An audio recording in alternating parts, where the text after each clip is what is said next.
The notice was printed in the Millbrook Gazette on a Thursday in March of 1881, set between a listing for seed corn and an advertisement for a dentist in the next county over.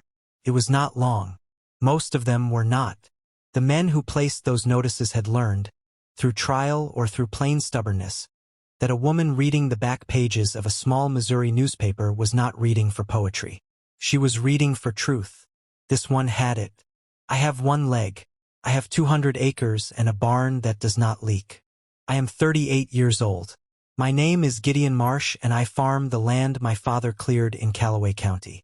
I am looking for a woman of steady character who does not need much explaining to. I will not pretend otherwise about the leg. It has been this way for 6 years and it will be this way until the end. If that is a difficulty, I understand. If it is not, write to me at the address below. Vera Aldrich read that notice 3 times before she set the paper down. She was 31 years old. She had worked the telegraph desk at the Millbrook rail station for 4 years, and in that time she had received and transmitted more words than most people spoke in a lifetime. She knew how language sounded when a person was trying to be something they were not. She also knew what it sounded like when they were not trying at all. A man who led with what he lacked had nothing left to hide. This was the second kind. Gideon Marsh had been born in Callaway County in the spring of 1843, the second of 4 sons on a working farm that his father, Henry Marsh, had broken from raw prairie over the course of a decade. He had grown into the land the way farm boys do, slowly, steadily, without ceremony. By the time he was 20 years old, he could read the soil and the sky with the same calm attention his father had. And he expected to spend his life on those acres the way his father had spent his. He lost his leg in the winter of 1875, a saw blade at the Boonville mill, a moment of inattention, and then 6 weeks in a doctor's house 40 miles from home while his father managed the farm alone. He was 32 years old. He had not been married then. He had been close to it once with a woman from the next county who moved to St. Louis in the autumn of '74 and wrote him a letter that was kind and final. When he came home from Boonville with a pine leg fitted below his right knee, he did not speak about what had happened to many people. His younger brother Eli helped him through the first winter, his father through the second. By the third, he had made most of the adjustments himself, not without difficulty, and not without days when the adjustments seemed more trouble than it was worth, but he made them. One of those adjustments was the porch step. He had widened it himself, 18 inches wider than a standard step, set at a gentler angle so that the crossing from yard to porch did not require the kind of precise balance a narrow step demands. He had built it in the summer of '77, planing the boards himself one evening after supper when he was tired of the minor indignity of the original step. It was worn smooth from 6 years of daily use by the time Vera Aldrich read his notice. The farm was 214 acres in the rolling bottomland west of the Missouri River. He grew corn and kept a small dairy herd. He had a dog named Patch, a brown and white setter who had belonged to his mother and stayed on after she passed in 1878. He had a well that did not run dry and a barn he had shingled himself the summer after the accident, working from the ground up rather than from a ladder, taking 3 times as long as any other man might have. His neighbor, Mrs. Deering, a widow who lived 2 miles east, had told him plainly over supper one November evening that a man with land like that and no wife was wasting something he could not get back. He had thought about that for 2 weeks before he wrote the notice. He sent it to 4 papers and received 11 replies over the following 3 weeks. Vera Aldrich had grown up in Millbrook, the only daughter of a schoolteacher father and a mother who had died of fever when Vera was 9. Her father had taught her to read well, to think in complete sentences, and to say what she meant without dressing it in extra words. He had died in 1877, leaving her the house on Birch Street and a savings that carried her through the first year before the telegraph position opened. Millbrook suited her well enough, but she was 31 and practical enough to know that the things she wanted, a household, land, something with weight and constancy to it, were not going to come to her through a rail station desk. The men she knew in town were already married, passing through, or not the kind she was looking for. She was not impatient about it, but she was honest with herself about it, which was perhaps the same quality that made her stop when she reached his notice. She had never answered one before. She had read them sometimes out of curiosity more than intention, But this one was different. She read it a fourth time. Then she took a sheet of paper from the desk drawer and began to write. She told him her name, her age, her occupation. She told him she had no remaining family in Millbrook, and that this was not a grief she carried heavily anymore. She told him she had read his notice carefully, that the part about the leg was not a difficulty, and that she respected a man who said a plain thing plainly. She told him her father had been a school teacher, and that she had grown up believing plainness was the highest form of good manners. She did not tell him she had read the notice 4 times. He received her letter on a Tuesday morning when the cornfields were still showing frost at the edges and the sky over Callaway County was the flat gray of a Missouri February ending. He read it at the kitchen table with his coffee going cold beside him, and then he read it again. Of the 11 replies he had received, hers was the only one that had addressed the leg directly rather than stepping carefully past it as though to name it would be unkind. Every other letter had moved quickly from the mention of his notice to a catalogue of the writer's own qualities, as though the leg were a formality to be acknowledged and forgotten. Vera Aldrich had not done that. She had addressed it and moved on, which was precisely what he did himself every morning when he crossed the wide porch step and went to work. He wrote back the same afternoon. Over the next 7 weeks they exchanged 14 letters. Vera kept them in the cigar box her father had left on his desk. Gideon kept his in the chest of drawers beside his bed beneath the extra quilt his mother had sewn. He told her about the farm, the south field that flooded in wet springs, the dairy cow he called Mrs. Crenshaw because she had opinions, the dog patch who slept near the wide porch step most evenings. He told her the barn had been his father's and the roof his own work. He told her about the Boonville mill and the winter that followed, not at length but honestly. She told him about the telegraph desk and the 1,000 words a day that passed through her hands belonging to other people. She told him about the Birch Street house and the sound it made in winter when the wind came off the river. She told him her father had believed that a person's character was visible in how they chose their words, the direct one or the soft one, and that she had come to believe this was true. She told him about the 3 women in Millbrook she still corresponded with and what each of them was like so that when he eventually met them, he would not be starting from nothing. In his 6th letter he wrote, "I have told you most of what there is to know. I would like to meet you if you are willing." She wrote back, "I am willing. I can come on a Saturday if that suits you. If the story is finding you at the right moment, there are more where it came from. Subscribe so the next one reaches you, too." She arrived in Fulton on a Saturday morning in May, having taken the early rail from Millbrook with a traveling bag and the cigar box of letters tucked inside it. Gideon met her at Whitmore's general store on the main road, neutral ground, public enough that neither of them had to manage the weight of a farmhouse at a first introduction. He was standing at the corner of the store's porch when she came up the road from the rail stop. She recognized him not from any description he had given. He had given none, but from the way he stood very still, his weight balanced carefully, one hand resting on the porch rail. He was taller than she had imagined. His hair was dark with gray beginning at the temples. He looked at her without looking away. She said, "You must be Gideon Marsh." He said, "And you must be Vera Aldrich." They stood there a moment in the May morning light, each taking the other's measure, the way 2 sensible people do when they have spent 7 weeks in letters and arrived, finally, at the same road. He said, "There is coffee inside if you would like some." She said, "I would." They sat at a small table near Whitmore's window for 2 hours. Mr. Whitmore occupied himself behind the counter with great concentration on tasks that did not require concentration. Vera asked Gideon about the south field and whether it had flooded that spring. It had, he told her. 6 in over the low rows before it drained. She asked about Mrs. Crenshaw. He said the cow was opinionated but productive. She laughed.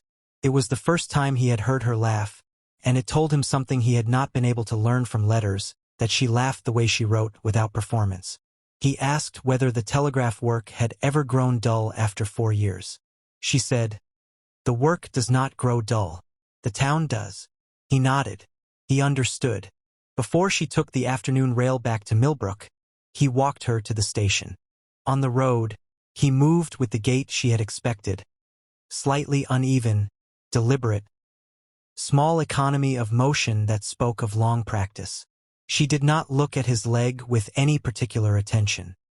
He noticed that she did not notice, and he filed it away as information. At the station, she said, "I think we should meet again." He said, "I think so too." She came back 3 weeks later, and this time he drove into Fulton with the wagon. They walked the main road, and then he asked if she wanted to see the farm. She said, "Yes." It was a Thursday afternoon in early June when she first came up the long drive between the cottonwood trees and saw the farmhouse, white-clapboard, solid, with a wide porch across the front and the rocking chairs his mother had brought from Kentucky 30 years before. She saw the wide porch step at the base of the stairs, 18 inches wider than it needed to be, worn smooth and pale at the center from years of daily use. She stepped up without comment and looked out at the fields. She said, "You can see a long way from here." He said, "That is one thing it has." He showed her the barn. She looked at the roof he had shingled from the ground up and said, "That took some doing." He said, "It took the better part of a summer." She said, "It holds." He said, "It holds." He wrote to her 10 days after that second visit. He said he was not a man who required long deliberation on a thing once he understood it, and that he understood this. He asked her plainly if she would consider marrying him. He said she had seen the farm now and she knew what she was looking at. He said he would not make promises he was uncertain of. He promised only that he would be honest with her, that the farm was sound, and that there was room for her in it. She read the letter twice. Then she wrote back, "Yes." They were married in the Fulton courthouse on the 14th of July, 1881, with Gideon's brother Eli and Eli's wife as witnesses. Vera wore a blue dress she had made herself. Gideon wore his best shirt and a jacket he had last worn at his father's funeral. The ceremony took 11 minutes. On the drive back to the farm, with her trunk in the wagon bed and the July sun high and wide overhead, she reached over and took his hand where it rested on the reins. He did not say anything, neither did she. She learned the farm the way she had learned the telegraph, methodically, without drama. By September, she could tell the healthy corn from the struggling by the color of the silk. By November, she knew which boards in the floor had begun to soften, and she had put a nail through 2 of them herself with a hammer from the barn. She kept accounts in a ledger she started from scratch because his had gaps going back 3 years. The thing she had not expected was how much she liked the quiet of it. At the telegraph desk, she had spent 4 years at the center of other people's urgent words. Here, the urgent things were the weather and the cows and the price of corn at the Fulton market, and none of them required her to train her full attention outward before the morning light had settled. The wide porch step became, without either of them naming it as such, the place where the day began and ended. In the mornings, Gideon brought 2 cups of coffee to the step, and they sat at the top stair while the light came up over the east field. In the evenings, they returned after supper. The dog, Patch, who had been wary of her for the first 2 weeks, eventually arranged himself across both their feet as though he had always done so. After Patch died in the winter of '83, they placed the next dog, a cattle dog named Sam, in the same spot, and he took to it in a week. In the second year, she planted a kitchen garden along the south wall of the house. In the third year, she expanded it to include a cutting bed for flowers, which Gideon regarded with good-humored uncertainty. He said he did not see the purpose of a flower that could not be eaten. She said, neither did she, and yet there it was.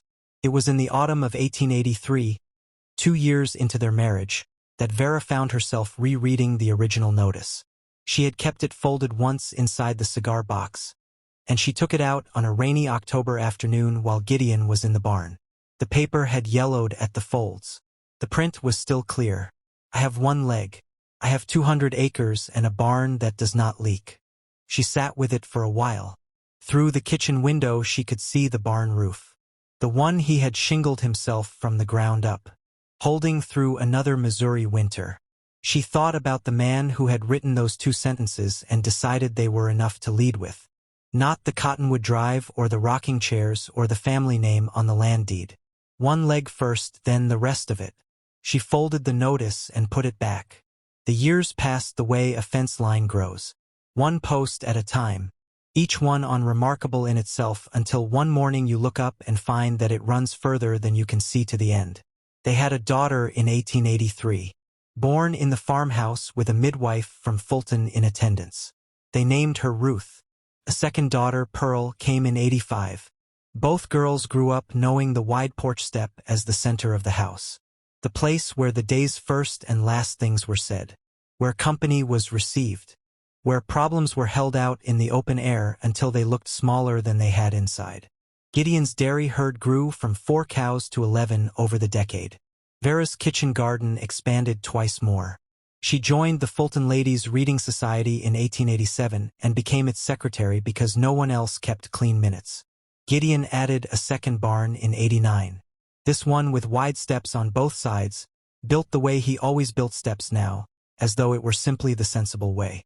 He was in his late 50s by the time the century turned.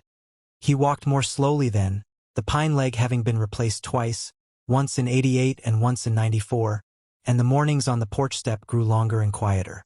The coffee cooling in their hands while the light came up across the fields in no particular hurry. He died in the March of 1904 in the bedroom of the farmhouse with Vera beside him and Ruth and Pearl in the doorway. He was 61 years old. He had farmed 214 acres for 37 years, more than half of them on a leg that was not his original one. The farm did not sell. Vera stayed. She lived another 19 years after Gideon. She was 81 when she died in the summer of 1923 in the same farmhouse, in the same bedroom. Ruth's daughter, a young woman named Clara, who had grown up spending summers at the farm, came to settle the house. Clara found the Bible in the chest of drawers beside the bed. It was a thick-spined edition with his name written in the front cover in his mother's hand. Gideon Henry Marsh, 1843. Between the pages of the Book of Ruth, and Clara would understand later that the page was not an accident, were 2 folded pieces of paper. The first was a letter in a woman's hand dated March of 1881. My name is Vera Aldrich. I am 31 years old and I work the telegraph desk at the Millbrook rail station. I have read your notice carefully.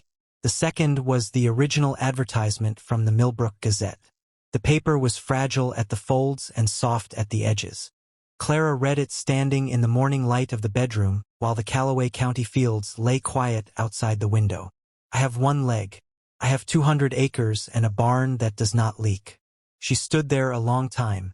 A man who led with what he lacked had nothing left to hide, and her grandmother had understood that the first morning she read those 2 sentences in 1881 before she set the paper down and reached for a pen. A new story arrives every Tuesday and Friday. If you'd like to be there when it does, subscribe. We'll see you then. The notice was printed in the Millbrook Gazette on a Thursday in March of 1881, set between a listing for seed corn and an advertisement for a dentist. It was not long. Most of them were not. But somewhere on Birch Street a woman named Vera Aldrich read it and then read it again and then a third time and then took out a sheet of paper and began to write back. She would keep his letters in a cigar box for the rest of her life. He would keep hers pressed inside a Bible beside the bed alongside the notice as though the 2 things together made one complete record. They did.